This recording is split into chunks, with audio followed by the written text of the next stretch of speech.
Assalamualaikum warahmatullahi wabarakatuh. Selamat berjumpa kembali dengan channel Afintech 2021. Kali ini saya akan membuat satu tutorial mengenai bagaimana caranya untuk melakukan pelaporan ISPT PPh 21 orang pribadi untuk tahun 2022 dengan e-form. Jadi dalam contoh ini saya contohkan untuk pengisian formulir 1770S. Jadi di sini untuk penghasilan di atas 60 juta. Setelah saya rangkum, itu ada perbedaan sedikit mengenai pengisian atau penghitungan PPh 21 untuk tahun 2021 dan 2022, yaitu ada di lapisan penghasilan kena pajaknya. Jadi di Undang-Undang HPP itu ada perubahan bahwa sampai dengan PKP 60 juta itu dikenakan 5%, sedang tahun sebelumnya hanya 50 juta.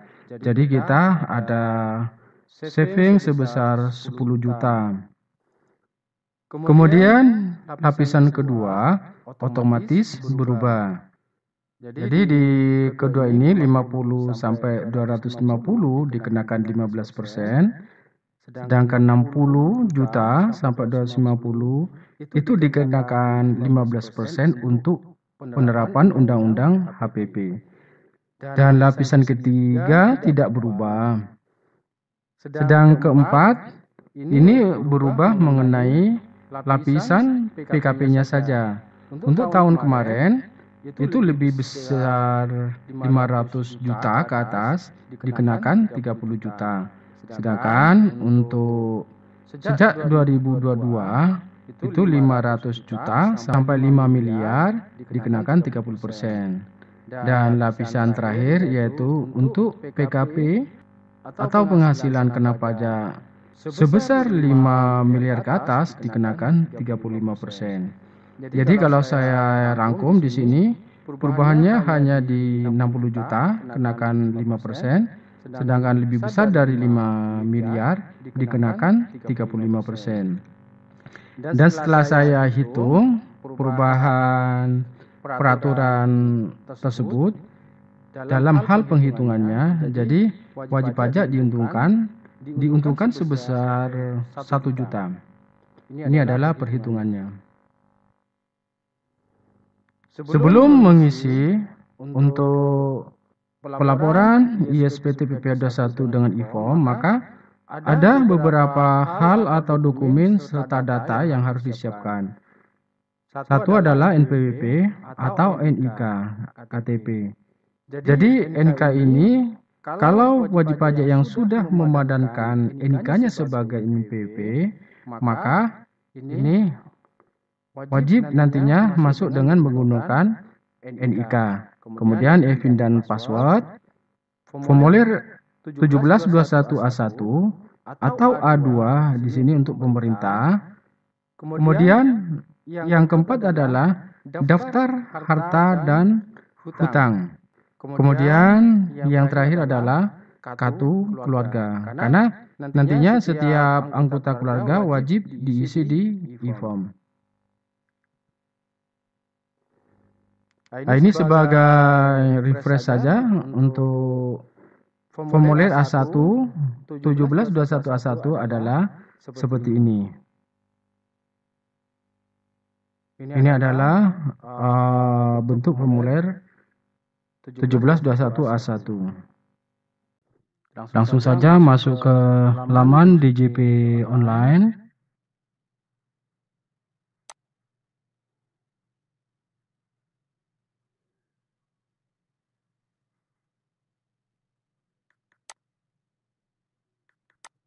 Karena untuk NIK di sini sudah dipadankan dengan NPWP, maka yang dijadikan NPWP adalah nomor NIK.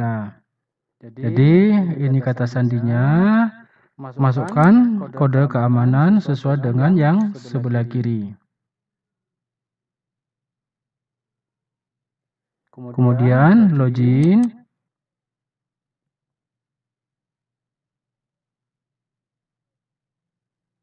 Nah, ini sudah masuk. Kemudian lapor di sini.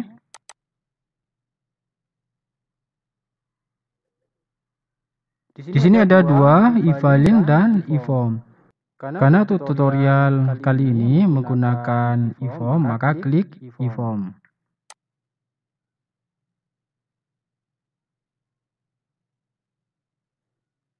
Kemudian buat SPT. Sebelumnya saya informasikan untuk rekan wajib pajak yang di laptopnya tidak ada PDF reader, saya sudah buat tutorialnya bagaimana untuk menginstal PDF reader, ada di video lainnya. Nanti linknya saya akan masukkan di kolom atau di menu deskripsi atau penjelasan. Langsung saja klik di sini buat SPT. Jadi pengisian di kuesioner atau nanti di form PDF atau e-form, di situ disesuaikan dengan keadaan yang sebenarnya sesuai dengan wajib pajak. Di sini tidak. Kemudian, apakah Anda seorang suami atau istri yang menjalankan kewajiban perpajakan terpisah? Tidak. Kemudian di sini apakah penghasilan bruto yang Anda peroleh selama setahun kurang dari 60 juta rupiah? Tidak. Jadi e-formnya adalah formulir 1770S karena penghasilannya di atas 60 juta. Kalau umpamanya di bawah, coba kita klik ya, maka formulir yang digunakan adalah 1770SS. Jadi ini tidak. Kemudian klik di sini e-formnya.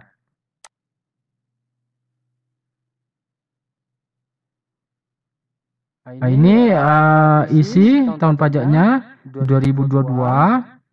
Kemudian di sini status PT-nya adalah normal. Dan di sini email media pengiriman token adalah email. Seandainya diklik di sini, nanti PDF-nya tidak akan terkirim. Jadi di sini dikosongin saja, hanya kirim token. Yang diklik adalah email. Karena nantinya PDF-nya akan dikirim sekaligus. Kalau pilih di sini, ini adalah untuk file CSV. Saya kira untuk CSV tidak begitu umum atau familiar bagi wajib pajak pada umumnya, maka saya pilih kirim permintaan.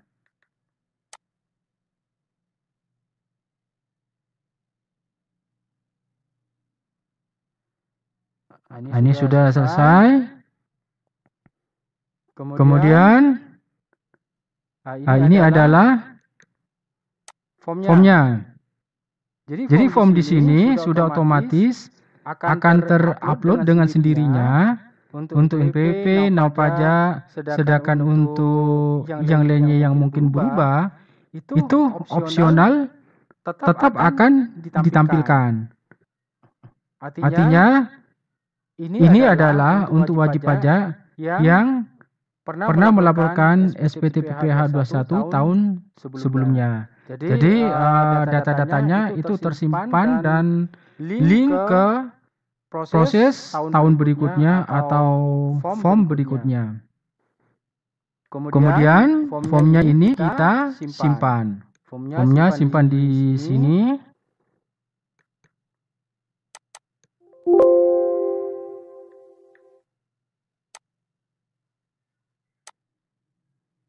Ini kita tutup. Kemudian lihat di emailnya. Nah ini barusan masuk. Kita klik untuk kode tokennya. Jadi kode tokennya adalah ini. Sebagai informasi, untuk kode token di sini, DJP akan memberikan satu kali saja untuk token dan untuk satu kali pelaporan. Jadi walaupun kita minta berkali-kali, tetap tokennya akan sama seperti ini. Kemudian kita buka formnya atau form PDF-nya di sini yang barusan kita simpan.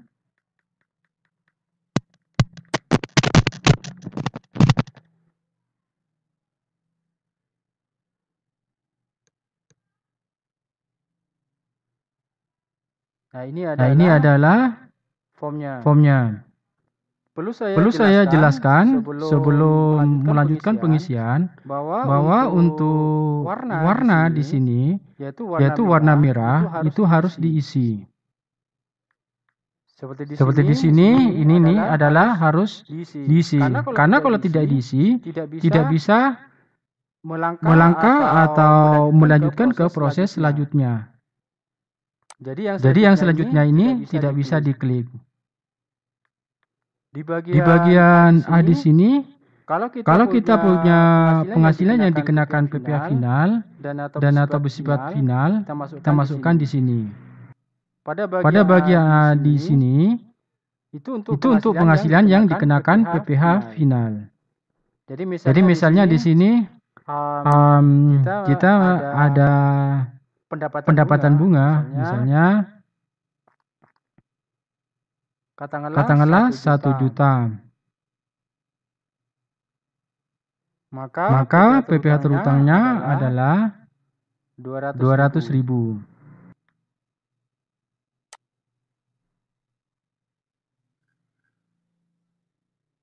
Ini bisa import data.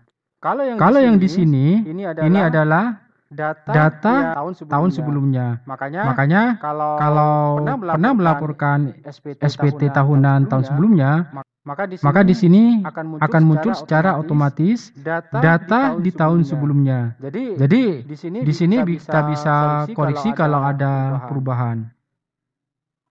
Misalnya di sini tabungan perolehannya adalah 22. Ini kita rubah, mungkin naik atau turun. Ini anggapannya asumsinya adalah turun. Jadi ditulis 170 juta. Ini estimasi.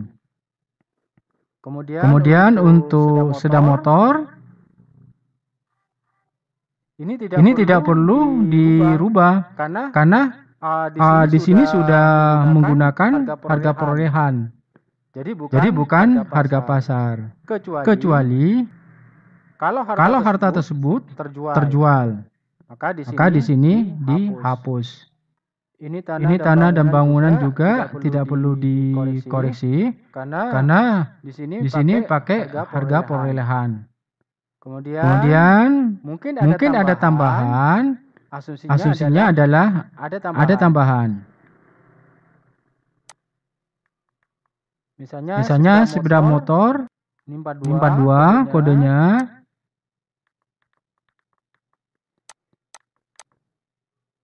Sepeda motor Vario 125. Tahun perolehan 2022. Harga perolehan katakanlah 25 juta.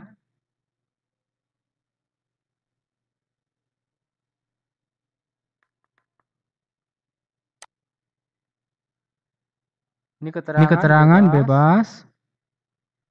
Ini bisa keterangannya lah dengan tunai pembeliannya. Kemudian kalau ada lagi kita tambah. Di sini tambah. Misalnya ini beli rumah.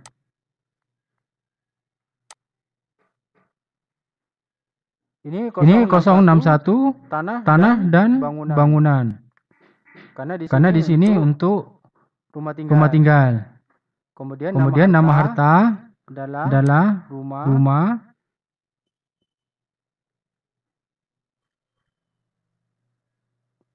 Kemudian tahun perolehannya yaitu 2022. Harga perolehannya katakanlah ini 650 juta. Kalau rumah walaupun nanti ini adalah KPR, tetap ditulis berapa harga perolehannya. Kemudian nanti hutangnya ditulis di sebelah hutang.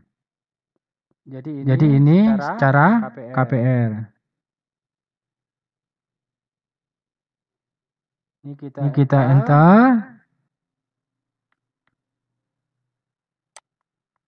Nah ini sudah selesai pengisian harta untuk tahun 2022. Maka di sini adalah hutang. Nah di sini tidak muncul karena di tahun sebelumnya tidak ada hutang. Maka di sini kita tambah. Ini misalnya hutang karena KPR. Nah di kode 101. Nama pemberi pinjaman misalnya BTN Syariah. Kemudian alamat pemberi pinjaman misalnya Surabaya. Tahun peminjaman itu 2022.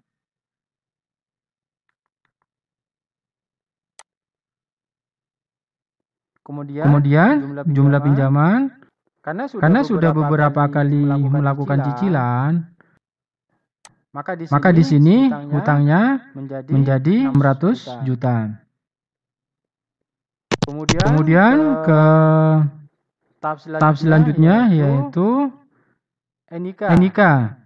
Di sini daftar susunan anggota keluarga. Jadi NIK di sini harus diisi karena di sini warnanya merah. NIK-nya di sini kita isi. NIK tidak perlu dikasih spasi. Jadi yang berikutnya kita isi sesuai dengan di kartu keluarga. Nah, yang merah ini sudah terisi. Maka klik selanjutnya. Ini adalah form selanjutnya. Kalau mau kembali ke formulir sebelumnya, klik di sini kembali.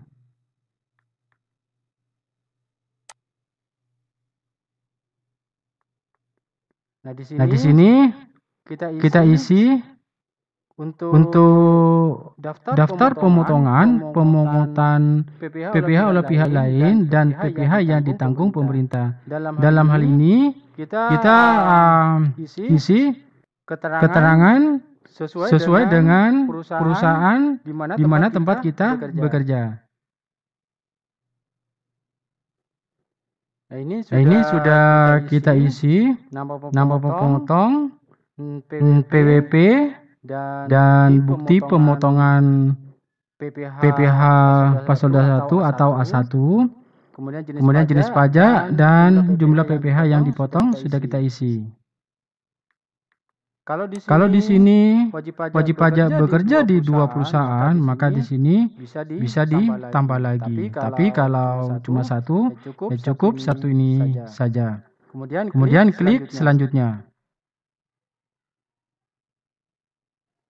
Kemudian kita isi di sini, itu adalah penghasilan neto dalam negeri sehubungan dengan pekerjaan. Itu bisa dilihat di nomor 12 di sini, yaitu jumlah penghasilan neto. Jadi kita isi sesuai angka yang di sini. Maka ini sudah diisi.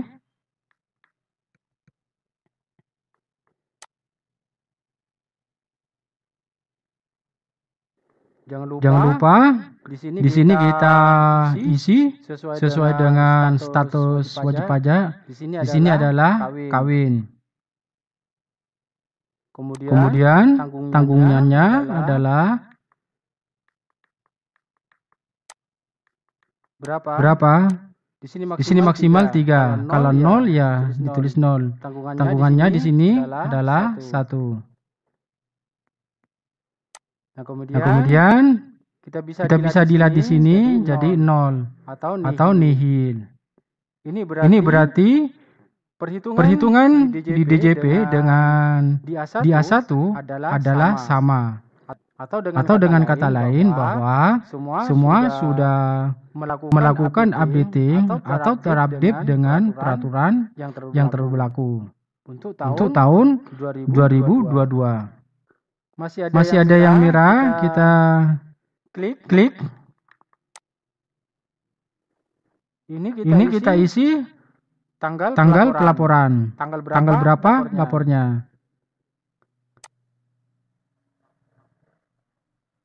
Jadi laporan ini adalah di tanggal 29 Januari 2023. Di sini dicentang wajib pajak. Kemudian ini klik selesai.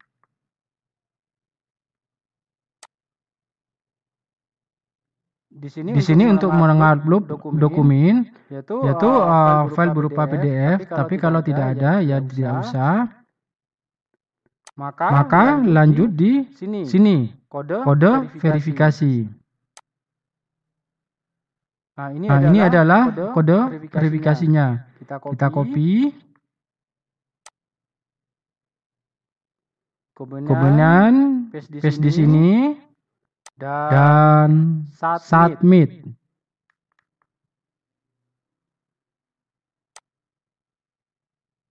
Nah, di sini ada peringatan.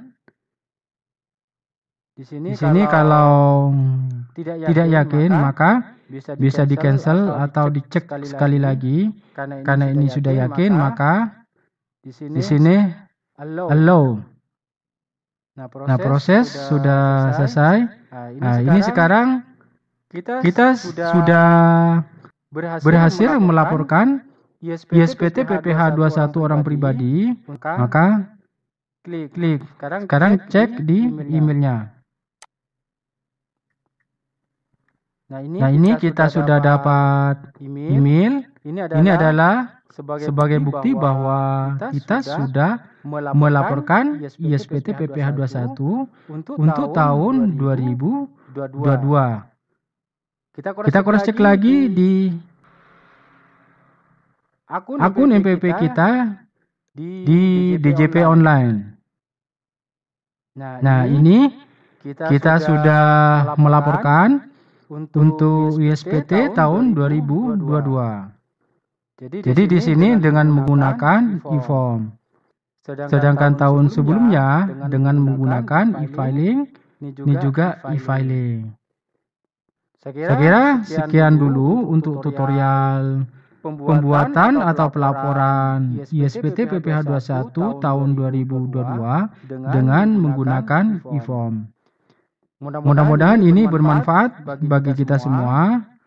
Saya ucapkan banyak terima kasih. Wassalamualaikum warahmatullahi wabarakatuh.